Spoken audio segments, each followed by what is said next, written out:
Hey everyone, you are on the Proxy-Seller channel. My name is Max. In today's tutorial, I'll guide you through setting up a proxy using the BurpSuite application. Let's get started. Launch the application and navigate to the settings in the upper right corner. Locate the network section and select Connections.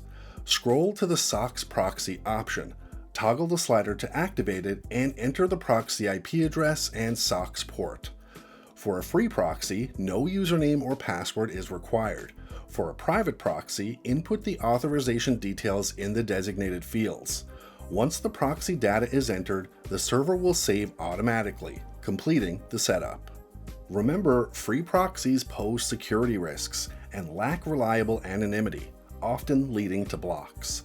For secure and private online experiences, turn to our company, Proxy-Seller. We offer 100% anonymity and top-notch security. Our selection caters to various needs, supported by 24/7 assistance. Check the description for a 10% discount code and a link to our site. Don't forget to subscribe to the channel, turn on the notifications by clicking on the bell, and hit the like button. That's all for now. See you guys in the next video.